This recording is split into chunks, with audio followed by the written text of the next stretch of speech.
Yeah, Now, musical interlude I with the think woman. I think now we're on live.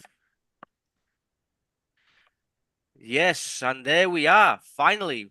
After a Yeah, little excellent. technical hiccup, I won't bother doing the intro again because it wasn't worth it. But right, so we've got Justin in Toronto, Canada, from the SAFC NASA branch. Justin, how are you, mate? Very well. Good. And we've got Andre, a newly formed member of the NASA branch. He's in New York. Andre, how are you? Up early and ready to go. Brilliant. And we've also got Paul in Thailand, or is he on the moon? Paul, good afternoon, good evening to you, mate. How are you? Good evening, sir, Right, and so we're everyone back. else. Well, we're back on here on live stream again on YouTube after last week's success where we had 20 odd people. It was good crack, so we thought we'd do it again with a narrowed down version. We're going to preview today's match against Bristol City. But first of all, we want to pay tribute to Sunderland coach Carlton Fairweather, who passed away midweek. 63 years old. Sadly died from cancer. And just, I don't know if you remember last year when we were at International Fans Day last year, we were in the reception at the Academy of Light. Carlton actually came out through one of the doors, just started chatting to loads of different people, and he just held the door open for 10 minutes while the hmm international fans walked through. And he was just like happy to chat with everybody, and you could see the kind of influence that he had on the place, no?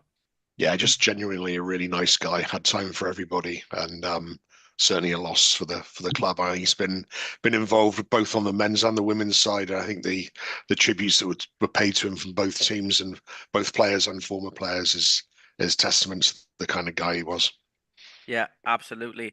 And apart from that, is that he stayed at the club for 20 something years. Mm. So after all of the manager upheaval, he's one of them who kept his job, so he must have done something good. So, um, our respects and best wishes to Carlton's family and friends. Right then, lads. So we've got a game today against Bristol City. Paul, are you hopeful, first of all, of getting a good performance at least? Hopeful. No, I'm not really. It's a good I, start.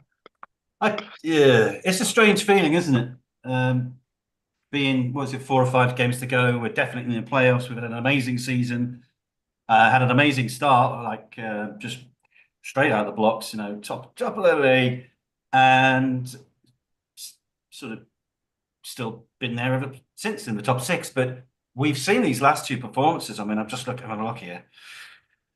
The Norwich, the Swansea performance, the one before that, they were all really rather rubbish and not a lot of fight in there, was there? So we're going to have to put up with what? Is it 1, 2, 3, 4 games? 4 games where we have to rotate the team if we can. hmm Well, Andrea, the team news is out in about 10 minutes' time. Are you hoping to see a strong lineup, or would you kind of like agree with some of the people who are saying that we maybe need to not show our full hand? I'm okay with rotating the lineup. We've already confirmed, even if this could be our playoff preview with the Robins, um, we just got to get everybody into the groove and have all our weapons ready and have all our cards ready for the playoffs. Um, I don't know how common it is for everybody to have to deal with this type of situation where you're in the lull. There's nothing you can really do. We're not really gonna fail 4 games in a row, and we're not gonna succeed for all 4 games. But we're gonna make sure that everybody's fit enough and ready to go come the playoff days in May. Well, Justin Labrise gave the some team news, didn't he? In the pre-match interview, which I've got on my screen now, he said Joe will be available, but probably won't be a starter. I think that's kind of sensible, isn't it? Yeah, I think you rest the players that you can. I mean, we do have some options in midfield now, and we obviously Lefay coming back in. Alexis has some playing time.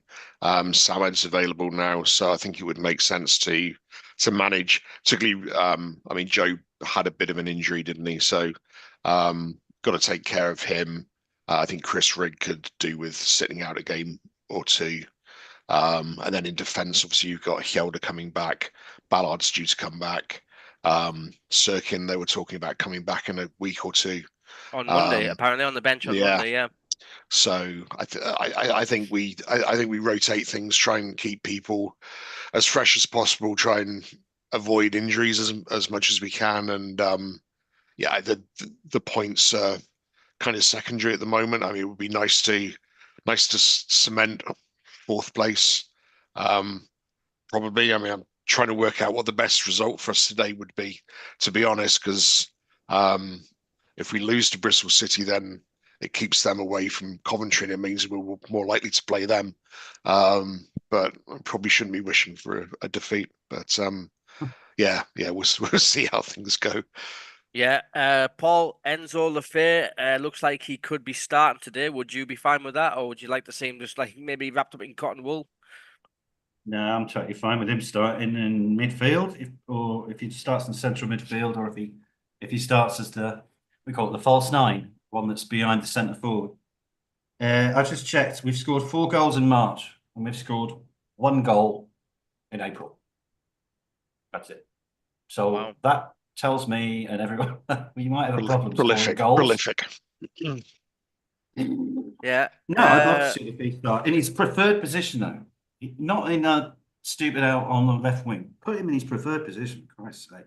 But then again, who do we put on the left wing though? Because if we don't want to put Lefay there, you got Tommy Watson who is leaving, and personally, I don't think he's ready to start games at this level every week. And you got Eliza Mayenda, but if you put Mayenda and Isidore playing at the same time, if one of them gets injured, we're screwed because we haven't got another forward. So it is a tricky one, no, Andre? I think you still got to go with Watson. I know people are questioning his heart, questioning like just how much he can take out there, but ideally that's when Clark first started, or even when Mundell first started, you didn't expect automatically for them to just have full success. You're gonna get time under his hands, and we're just waiting for Mundell to be ready for the playoffs. We're waiting. It's a stopgap. It's not something that's long term because he's already leaving us.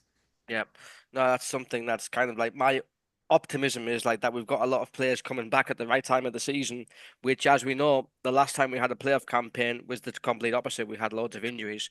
Right, Justin. So Lebrice's pre-match comments. Then he said, "At this stage of the season, we have to be really proud of the team. We have 76 points so far, which shows the team has done very well. It's been a strange period, but because we work with a small group due to many injuries, it's important to manage the squad." I'm surprised that he's saying this now because I thought he could have like managed the squad earlier in the season, as I've been mentioning many times.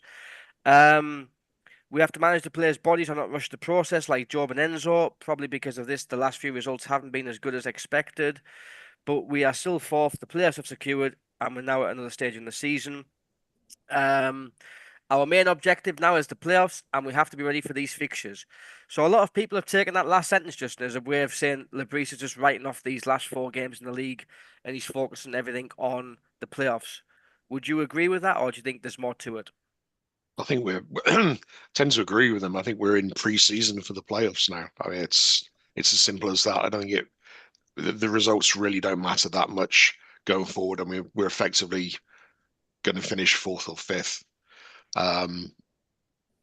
I think it really is a case of making sure we have the strongest team available to us for the playoffs.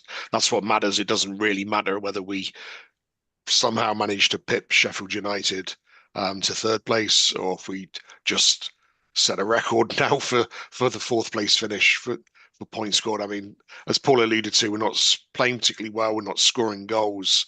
I think those are problems that we need to sort out. I'd rather we did that in games rather than on the training field, because games is where it really matters. But I guess you have to try and trust the process and keep our fingers crossed that a trained professional coach knows what he's doing.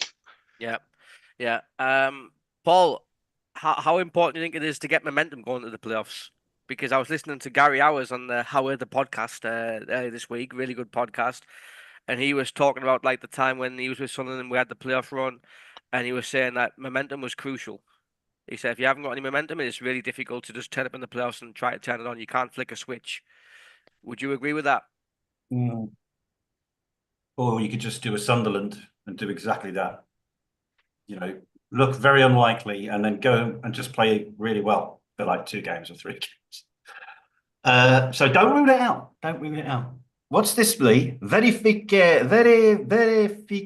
que eres tú. I'm very what? It says at the top. It's in Spanish, right? Well, Was it? I understood the last Tú. part. Yeah, Yeah, I am. Yeah, you are very fickle. I mean, is that what you No, want to I call me? don't. Or No, I thick? don't know what it means, but it's something in Spanish. All right. Something about verification, like Spanish for verification, I guess. Okay. Basically, are you you? Well, that's debatable, Paul. I mean, what is you? So, anyway, Blimey. back to it. Back to it. Andre, a lot of people have been making comparisons like this season, last season, the season before in the championship. They say like, well, listen, it's been a good season. We've got 76 points if you compare to where we were last season, where we finished. But then if you go back to the season before, we finished 6th in the playoffs, and we could have got to the final if we had more strength in depth. We didn't have so many injuries. Um, and people are saying we need to kind of like build from these or learn from these experiences, like look back at them. And I go thinking to like the 2000, was it the 2018 2019 season, Justin and Paul, in League One, where we played Portsmouth in the Checker Trade final, and we lost on penalties, and I was there for that one. It was like fucking gut wrenching. Um, and then everyone was saying like, yeah, we need to use this to motivate us to come back and do well for the rest of the season. And in the end, we ended up playing Charlton in the final, and we got beat 2-1, last minute goal. So that didn't work. So I'm not a fan of all this kind of like looking back for the past season or looking back at what one. I just don't think. I think you have to deal with the now, what's happening now, rather than look back. Andre, what do you think? I'll save that hope for elementary school movies to try and motivate kids. The reality is if we don't get into the parachute payment game, we're always going to be the best non-parachute payment team. And that doesn't mean much, the way the structure is right now. There isn't going to be motivating losses that is going to propel us next season. It's going to be the exact same fight with a top three that are going to have a giant roster compared to us with a lot more money to windfall with it. We need to make it happen now. This is the moment. We didn't do it in automatics, but we have to in the playoffs play 3 strong matches. At the end of the day, we need 3 strong matches in May, unless you really want to win the first game in May. So 4 strong matches. That's really what we need. We want May to be just focus games and complete games where we're gonna get a ton of 1-0s, but if we're winning, then that's all that matters. Yep. All right, Justin. 3 o'clock. Is team news out? Yeah, team news is out. So Go on. Patterson, Hume, Mepham 09, Helder, Neil Rigg, Roberts, Lefay, Watson, Mayenda. So Tommy Watson on the left wing, you would think. It's like Helder's left back. Lefay possibly as that false 9. Yeah, just bring it up on the screen now. So yeah, Patterson, Hume. So yeah, balanced back 4. So he has gone for quite a strong team there, hasn't he? Which is like it's nice to see. I would have liked to have seen Alan Brown get a game in the midfield. Maybe take Rig out, 'cause I don't think Rig is really he's not doing much and he hasn't been doing much for a while. That's not a criticism of the lads, just because he's totally knackered. And I've secretly got a feeling that like Samed could be a key player as well in the playoffs. That's for Monday, right? You can have that Brown and Samed on Monday. Yeah, yeah, I suppose in a kind of like less relevant match. I mean, Blackburn have got nothing to play for either. But like I would like to see Samed get a few more games before the end of the season, because I think he could be a very big player for the playoffs, especially in the defensive midfield role. Paul, what's your take on that? 11. Are you happy with it? Do you think it's competitive enough?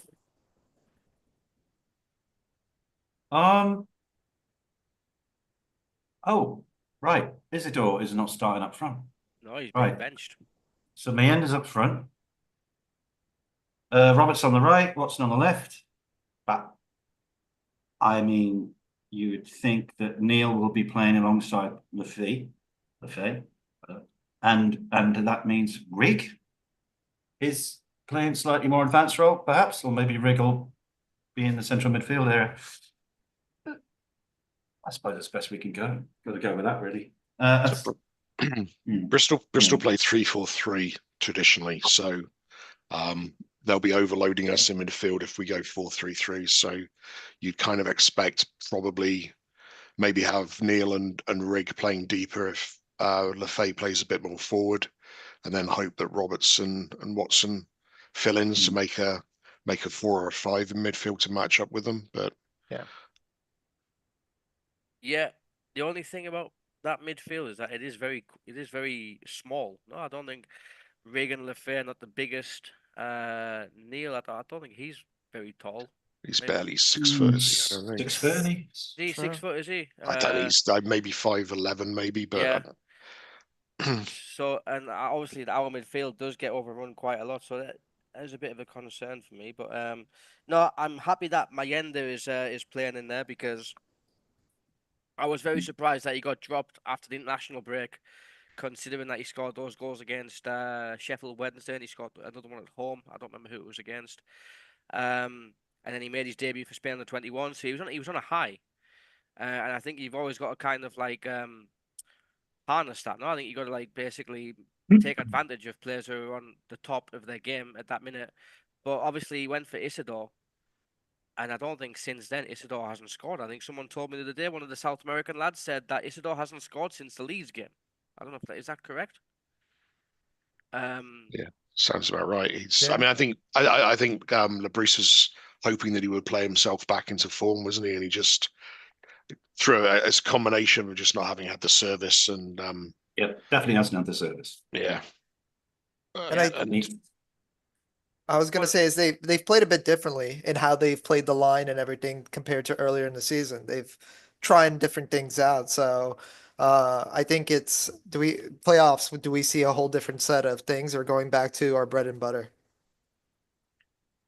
what is our bread and butter though? Because Yeah, it's hard to tell, isn't it? Really, I mean, obviously, you'd like to see us playing like we were at the beginning of the season, and perhaps maybe that will be the plan because it's a short, sharp run in on the playoffs. You got potentially 3 games. You don't have to worry about players' fitness at the end of it all.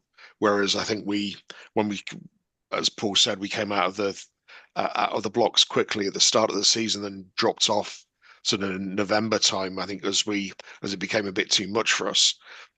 So perhaps if we got back to that sort of high press triangular game that Lebris was kind of known for in France, perhaps that will serve us in good stead for the playoffs. You just don't know.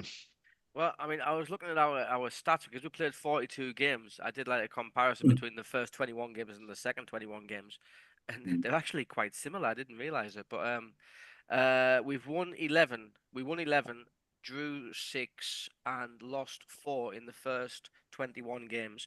But I think obviously those draws came from that run of 5 draws that we had. For me, that was a key point in the season, I think. And in the second 21 games, we've won 10, drawn 6, lost 5. Paul, for me, that run of draws at the end of October, beginning of November was a turning point, because I remember everyone saying, "This is our dip. We'll get over it and we'll be fine." And the other teams are still to have their dip. And for me, I don't think we totally have fully recovered from that little dip. so November, right? November, Yeah. we had those draws, didn't we? Against, was it Bristol City? It might have been, I can't remember who it was. Preston, I think. West Brom, West Brom, Millwall, yes, Coventry, Preston, Queen's Park Rangers. yes. So 5 games, and we scored. And then we lost against Sheffield United the following game. Yeah, we scored 3 goals in 5 games there. I'm just looking at the fixtures from November. So we scored 3 goals in 5 games. Same old, isn't it? So His goal for me- scoring is a problem. But it wasn't the start of the season. That was the thing, though, wasn't it? Because we were scoring 4 against Sheffield Wednesday, 2 against Cardiff, 3 against Portsmouth, 2 against Plymouth, even though we lost. So for me, like those 5 games or 6 games, if you include the Sheffield United defeat, that was a big turning point of the season for me, where we just seemed to lose our mojo a little bit. Goal Andrea, straight up, yeah, pretty much. Andrea, what do you think about that? Would you agree that that kind of part of the season was a bit crucial in terms of keeping the momentum going, and we haven't really recovered from that since. We've kind of been a bit up and down since. Well, like I said, our bread and butter, which I was going to say, is that wing play, which feeds to the middle or dominates. And that gets found out quickly because it's a professional league. Nobody's just going to be surprised by us. I feel as though this season has showed all these games that we tied. I know it's frustrating that we lost it, let's say, within the final 15 minutes. And in previous seasons, we were making miracles happen in that time frame. But those are games we would have lost last season. That a lot of games that just like we should have come in, we should have dominated. We got destroyed. Yeah, you can blame Beal, but at the end of the day, players are also on the field doing what they need to do. So that's why I didn't take too much pain from the facts like, oh, we should have tied it up for this game, or we should have taken the lead, or should have held it better at the end. They're learning a system. They're getting to be out on the field and getting experience because these are still kids at the end of the day compared to all of us, right? And we're hoping for them to do a million times better. And hopefully by now, by the end of the season, that's what they've learned to nail it down, be strong defensively, and actually putting away and finishing goals, which they couldn't finish before. Yeah, and Justin, in Labrisa's press conference, he reiterated that we do have the youngest squad in the league, and we are the club that has used the least subs in the league the whole season. Um, what does Probably that use say? them. Probably using the latest as well, and we have made them as well. Yeah, So yeah. yeah. So, what do you make of that comment? Is it a kind of like a dig at the model, like that he wants more depth or more quality in the squad, or is it just his way of coaching and in-game management that he doesn't like to make too many changes? Well, I'm trying to remember from sort of the previews of Lebris when he came to us, what the French guys were saying about him. I honestly can't remember, so I'm not going to make it up. But I mean, I wouldn't be surprised if it's him sort of sending out his stall. I mean, this is obviously his first season with the club. Most of the players that have been brought in weren't his choice of players. Um, Obviously, players like Samad who have come in haven't necessarily worked it out as we all would have liked. But I think it demonstrates perhaps a lack of trust in the players that we do have. Certainly the younger players, certainly the higher echelons of the Championship, and if we were to make it to the Premier League, you have to face facts. There's kids in the academy are not going to be able to step in and take first team places on a regular basis. So I think we do still need to strengthen. Andre said earlier about sort of having to step up and make some of those hard decisions on the playing staff. And yeah, I think it's Labrie sort of calling it for what it is. I don't think we have a particularly large quality squad in depth, and particularly when you take away like 4 or 5 players in it with injuries, it becomes threadbare very soon. Yeah. No, and I mean, you talked there about like make some tough decisions with the squad. I mean, in the last 10 months, we have wielded the axe on several players. I mean, Pierre Ekwa, yesterday there was a report saying that if we get relegated, he's probably coming back to us. If we've sent at the end, if they stay up, they probably have an obligation to buy, I think, for 7 million. But I mean, you look at the other players that have gone: Rusin, Ba, Aushish, Pembele, Bennett. I mean, that's like 2 or 3 years worth of squad players that some of them we bought for now, and some of them we bought for future, and they've been written off already. So, so yeah. But one of those people, Paul, who managed to survive the cull was Eliza Mayenda. He doesn't like Sam Fender, and what he's been talking in the club website this week, because I mean he had a strange season last year, didn't he? He made his debut. He came on as a sub in one game at home. He looked all right. Then he got shipped off to Hibernian, poor lad, and he didn't get a game at all. And this season he's just come back flying. So this is what he said early in the week. He said, "I think the goal for everybody's promotion to the Premier League. But first, we need to keep improving every day as a team, and for that, we need everyone, the players, and especially the fans. Their support is vital. Could be a slight dig at the fans there, maybe for the atmosphere at home matches. This is the most important part of the season, and we need everyone behind us. The team is focused. There's not too much pressure. We're working hard every day, and we're confident in what we can achieve. When he says this, Paul, there's not too much pressure. I mean, in a way, he's right because we're in the playoffs. We know we're going to be in the playoffs. But then if he's on the pitch in front of 40,000 and the team's playing crap and they're kind of booing or they're not happy, for young lads, that must be some pressure to take, surely, right? It's a weird one, isn't it? The team is focused. There's not too much pressure. I'm just going to put that down to he's a young lad and English isn't his native language. You know, whatever the context is that he thinks he's trying to express in English, it means it's going to kind of just take it with the rest of it, really.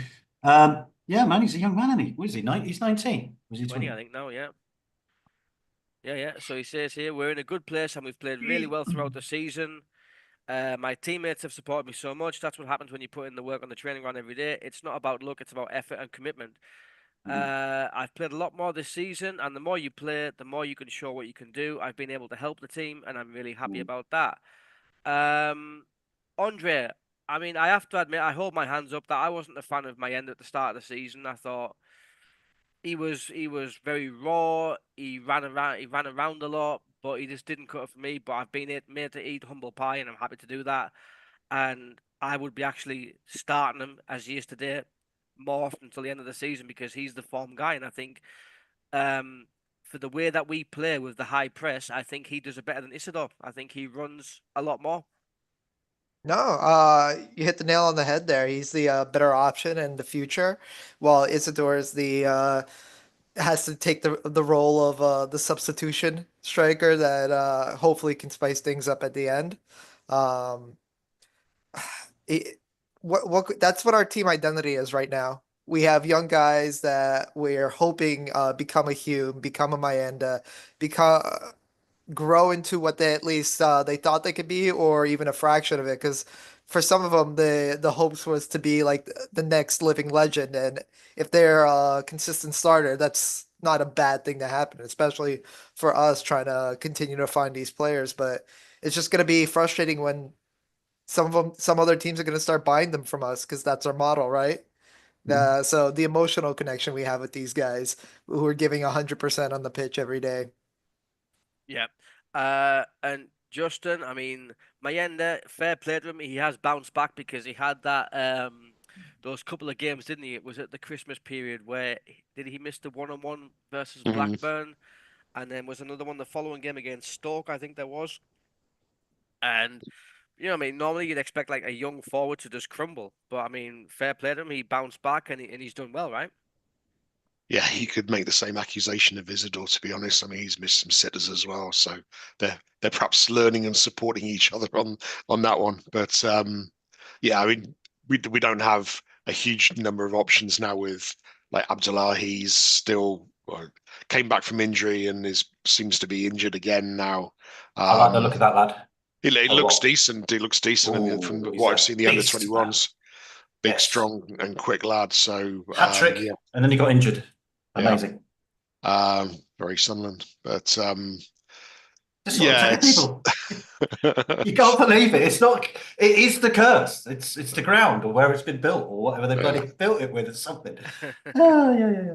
But yeah, Mayenda keeps bouncing back, like you say. He's got the work rate, and he seems to be making more intelligent use of his work rate as well. I think, like you said at the beginning of the season, he was a little bit of a headless chicken when he came on, whereas now you can definitely see he's been taken on what the coaches are saying and he's pressing in the right way at the right time. So yeah, I think he's definitely a strong option for the starter. Just needs to start knocking some more goals in, basically. But again, similar to Isidore, I think it's down to the service and getting the right sort of ball into him as well. I think quite a lot of the time we're just kind of knocking the ball to them and hoping they do something, like particularly Isidore does something magical and scores that worldy. Excuse me. I think we need to work out the best way to get I guess the best performance out of both those guys. Well, I mean, I think for Isidore, the style of player that he likes is he likes to play on the shoulder of the last defender, and he likes to get in behind. We've seen that with the goals that he scored. I can't remember who it was against now, but he scored one goal where Mayenda set him up. The goal against Leeds where he's 1-on-1 with the defender, he uses his strength, and then even like the disallowed goal, was it last week? The Yeah. disallowed goal that he scored again, a through ball in behind. That's his bread and butter, and we're not doing that enough. But you touched on there Abdullahi. I mean, apparently he's ruled out for the rest of the season, so he won't play any No, part of of the course. playoffs. But as you know, I mean, I interviewed Rob Mason, the club historian, a couple of weeks ago, and he was telling me that he's really, really excited about Abdullahi. He said he reminds him a lot to Kenwyn Jones. So that's going back a good few years now. But I mean, he said, yeah, he's big, he's strong, he's fast. The only thing he doesn't have is the backflip. But no, so hopefully Abdullahi it'll be his season next season. Right Yeah, then. hope so. Yeah, I hope so. Right, so Paul, uh, Regis Lebris was nominated for Manager of the Year or Manager of the Season award earlier this week. I think he's on a panel with probably the top three coaches, Justin, probably Wilder, Parker, It's and basically Farke. the top four, isn't it? Basically. So yeah. Yeah. So I think that's like fair play to Regis. Obviously, we're kind of biased, so we'll probably say Regis. Um, but overall, I think he's done a good job. Um, but I would say for me, if I was going to give a player manager of the year, I'd probably give it to Scott Parker because I think the Burnley record of defensive record and the goals they've conceded is Yeah, just ridiculous. No, it is amazing, isn't it? and and even if they haven't scored as many goals, but I mean that record is just outrageous, and if they get up automatic promotion, it would be fully justified. Um, Sorry, just a Job, button, just a yeah, button. You'd probably argue that, or we would probably argue that Bruce is the only manager there not dealing with payments as well. So the quality of the squad that he's got to deal with, but they basically finished 16th last year. yeah, You'd say he's the most improved, but yeah, Scott Parker's probably the most likely. yeah. And not Chris Wilder because I don't know if you saw what Chris Wilder did against Plymouth. Did you see that? They could end up getting points docked, to be honest, and I think that's their third misconduct they've been done by the FA. So wouldn't be surprised if they maybe got a suspended point stocking. Not that it would help us, but it would be No, no, amusing. but it'd be funny. Yeah, exactly. I mean, I don't know if you saw what he said. He got interviewed before the Plymouth game, and they said like, "What do you make of Plymouth?" And he said, "Well, they're bottom for a reason. They got beat 2-1, and he had a fight with their players at the end of the match." Yep. So that's Oh, Wow. typical Chris Wilder. He's losing the plot slowly. So again, that can have like some kind of knock-on effects for them if they end up in the playoffs and miss out on automatics. Anyway, Andre, I think Yep. Job has also been nominated for an award. Was it Young Player of the Season, Justin? I think it was. Joe was young player. Chris Rigg was academy player here. Yeah. So I mean, last year, Andre Job made his breakthrough with Sunderland. He played a lot of games. Towards the end, he was very knackered. We know that. mm, But this season, he's become a bit of a monster of a player, isn't he?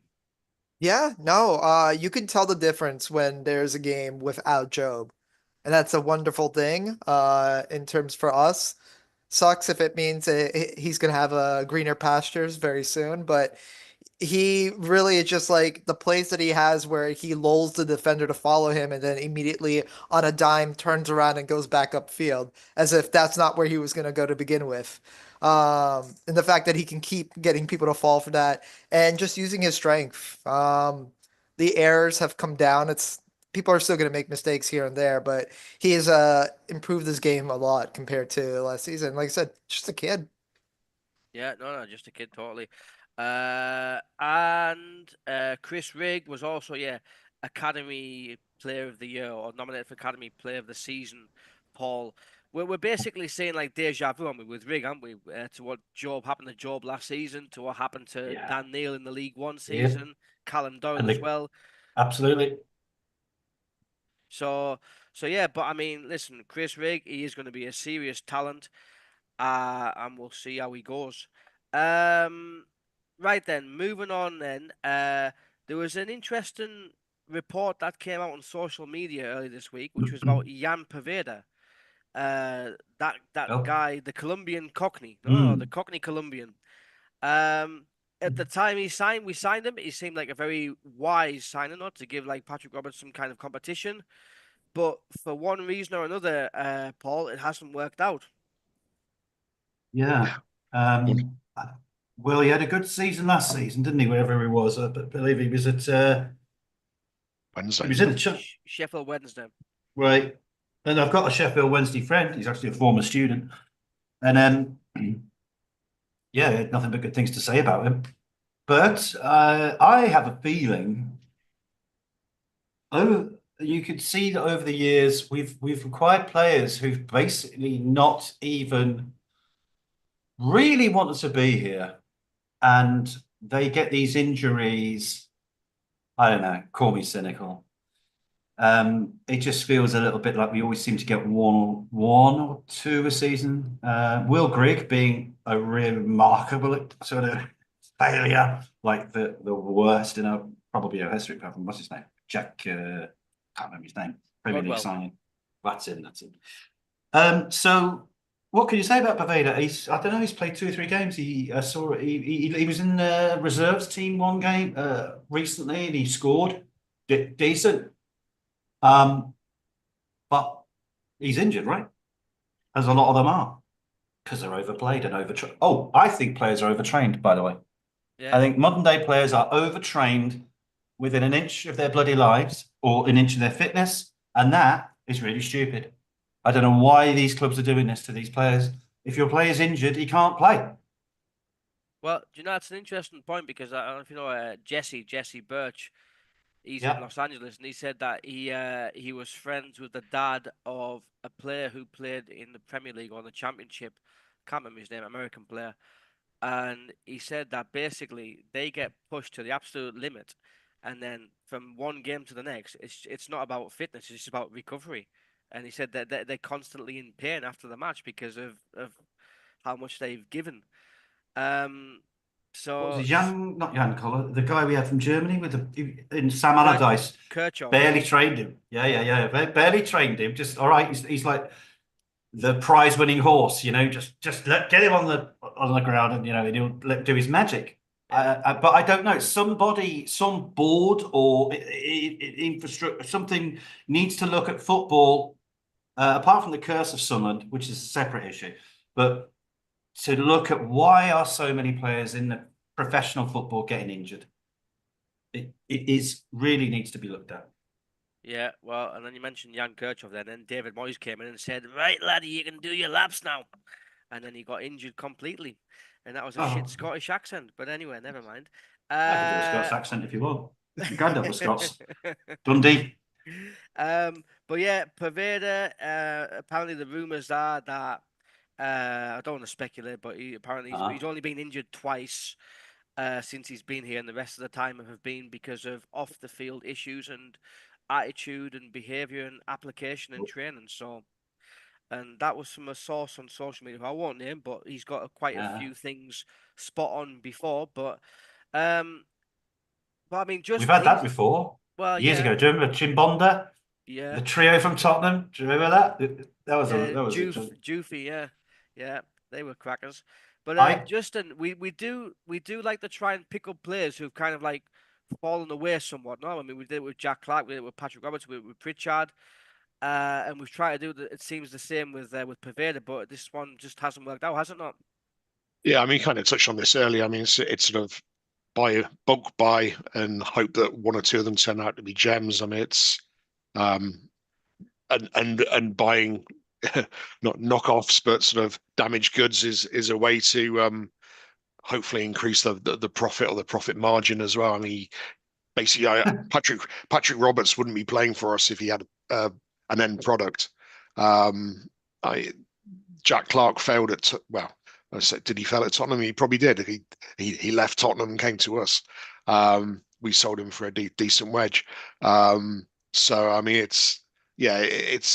think it's part and parcel of the model. You have to sort of buy cheap, sell high, hopefully. And some of them work, some of them don't. I mean, as Paul alluded to, I mean, you can go down through time immemorial. We almost sort of through the Reed eras and what have you, when we were buying players that nobody had heard of. and in the hopes of turning them around and turning them into superstars. And maybe 1 in 10 was coming good, but for every Julio Arca, there was a Christian Riveros or a Milton Nunes Or Lillian Lalande. Nunes. or a Lillian Lalande. Yes. Yeah. Right then, so we'll kind of like wrap up in a moment, but before we go, Andre, what are you hoping to get from today's match, and what's your prediction, mate? Get people fit, see some new faces, see some new combinations, and as I put online already, 3-1 for Sunderland. Yeah, 3-1 for Sunderland. That's optimistic. Go on, lad. Go on, lad. Hey, you gotta be. What? Paul, same question for you. Lefay is in that position that you want him to be. He's in the number 10 role, or it seems so.